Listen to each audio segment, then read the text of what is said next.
This happened multiple years back when I was around the age of 11. I was an only child, and back then my family only had one car, which my dad would usually take to work each weekday. This meant anytime my mom had to go somewhere while he was at work, she would either have to walk or hitchhike. Now, it should be mentioned that back then hitchhiking was a lot more socially acceptable. Plus, at the time, we lived in a decently small town where, for the most part, everyone knew everyone. From what I can recall, this took place on a Thursday. My dad had dropped off my mom and me at the grocery store on his way to work. This, of course, meant we would have to find a ride back home, though we'd done this many times before and never had any issues. Only a couple of minutes into our walk back home, a driver pulled up next to us, willing to give us a ride. It was some guy in a white pickup truck who we had never seen before. He told us to get in the back, and we did. My mom started giving him directions to our home from the highway, but it honestly looked like the guy was just ignoring her. When we came to our exit, this was confirmed as he straight up drove right past it. The guy then went on to explain how he had to make a quick detour first. This was extremely unnerving. After a while, we came up to a farm. The driver took out the keys, told us to wait in the car, and disappeared.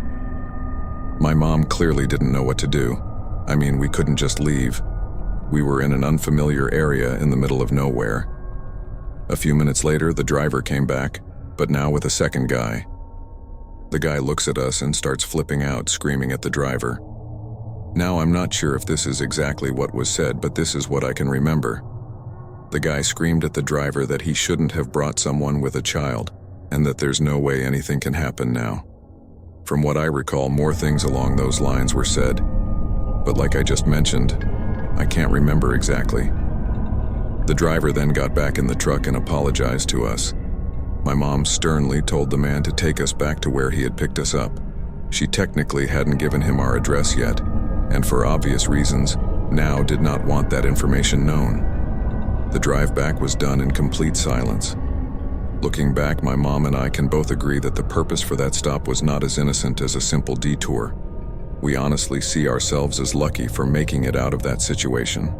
We lived in that town for 5 years after that and never once saw those two guys again. Come for the first time? Please make sure to subscribe to our channel and press the bell icon for upcoming scary stories. We need your support. Please share these stories with your friends and family. Thanks.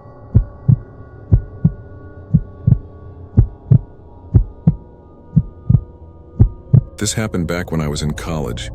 Spring break had just ended, and I was driving from my parents' house back to my college dorm. The drive itself was about 3 hours. There were a few small towns on the way, but other than that, it was pretty much just endless fields. I started my drive late, around 10 p.m. I was still making my way out of the town my parents lived in when I saw a hitchhiker walking on the side of the road. He was a tall, skinnier guy carrying a duffel bag. As I got closer, he stuck out his thumb. I honestly felt really bad for the guy, and seeing as he was walking in the same direction I was going, I rolled down my window and asked if he wanted a ride. He named a nearby town and asked if I was going in that direction. I was, so I told him yes and unlocked the door. He got in the front seat, and I realized right away that he was a lot older than I thought, like at least in his 40s. He kept to himself for a good part of the ride, which I actually didn't mind. I had the radio on, so it wasn't just awkward silence or anything. It wasn't until around 30 minutes into the drive with the guy did I start to think I made a mistake. The guy started clutching his stomach while groaning and complaining that he didn't feel well. He pretty much just hunched himself in the passenger seat, swaying back and forth. I told him to feel free to open up his window for some fresh air, but he never ended up doing it. To say I felt uncomfortable would be an understatement. Like, don't get me wrong, I understand if the dude wasn't feeling well, but here I am driving, while just next to me is this guy groaning and swaying back and forth. There weren't really any towns or rest areas nearby.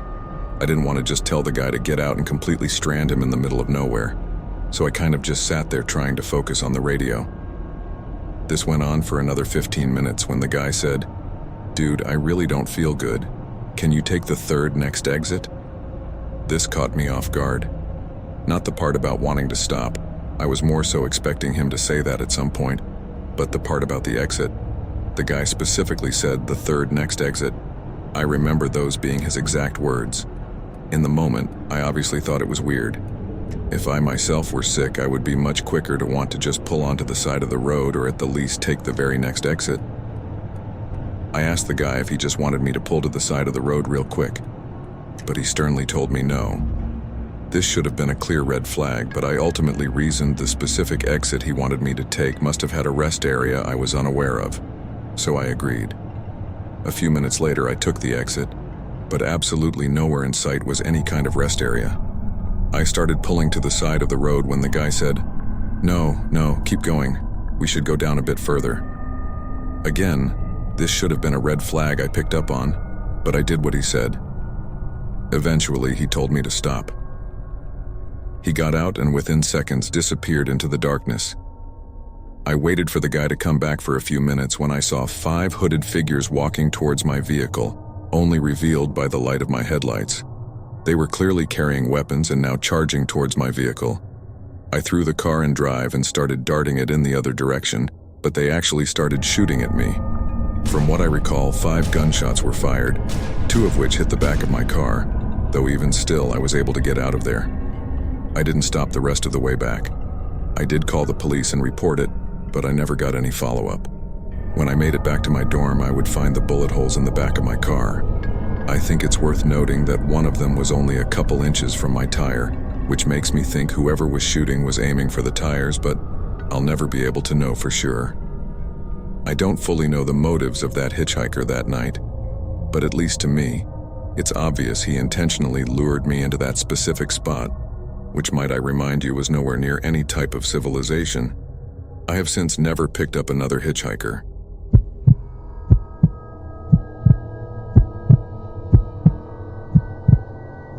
This took place in November of 2005. Each year, my job would give us 10 vacation days, and seeing as I hadn't yet used any this year, I decided to take a week off to visit different states around the US. To get around, for the most part, I would actually hitchhike, which is something I've done multiple times in the past. Despite all the horrible recognition it gets nowadays, I actually really enjoyed doing it. I've met a lot of people through hitchhiking that I still call friends to this day. Anyway, it was around 2 p.m. I was walking down the road, giving the usual thumbs-up signal hitchhikers typically give. It had been a while since my last ride, and I'll be the first to admit I was getting a little desperate. Eventually, a red pickup truck pulls up next to me. Inside were 2 men. My best guess is they were in their 40s. One of them asked me where I was going, to which I responded. They both looked at each other for a second, then back at me and signaled me to get in. They seemed normal enough, so I tossed my bag in the back, got in, and shut the door. But I quickly realized the whole floor of the vehicle was completely covered in different types of bullets. Before I had time to even rethink my decision, we were already going 60 down the highway. I tried to engage in some small talk to ease the tension, and it actually sort of worked. But somehow the topic landed on how one of the guys had just gotten out of prison for aggravated assault, and a disturbingly short amount of time later, they started asking me how much money I had. This is when I started to realize I could be in some serious danger. Now, I had been hitchhiking for a couple of days by that point. I didn't look the best, and so I tried to play it off that I was homeless and had no money whatsoever. This response was met with complete silence, and for the next 30 minutes or so, not a single word was said. Though multiple times I would catch the driver looking up at me through the rearview mirror, I honestly just tried to ignore it, something I regret doing to this day. Fast forward 15 minutes, and to my horror, the driver turned off the highway and started down some unpopulated dirt road. I instantly shot up and said, dude, where are we going?" After 15 seconds of no response while the car was still driving, I grabbed my bag, unlocked the door, and full-on dove out of the car. Instantly, I looked up to see the red pickup slam on its brakes, shortly after followed by the reverse lights turning on. I cannot explain to you how fast I got up and ran into a nearby cornfield. I ran for 5 minutes when I swear I could hear gunshots behind me. They were clearly distant, but still. I ran for another 5 minutes when I reached the sign of the main highway. I would then call the police, explain the situation and my current location, and wait in the cornfield until an officer arrived. I would then be driven to the nearest police station where I would file a police report. Though in terms of descriptions, there wasn't really much I had to give other than 2 men inside a red pickup truck. I hadn't gotten the license plate number, and I didn't even really see the full faces of the guys or even remember them. The whole situation was no doubt the scariest thing I've ever experienced. I don't completely know what those guys had planned, but I truly believe I could have lost my life that day. While I still hitchhike occasionally, I am now far more cautious about the cars I get into.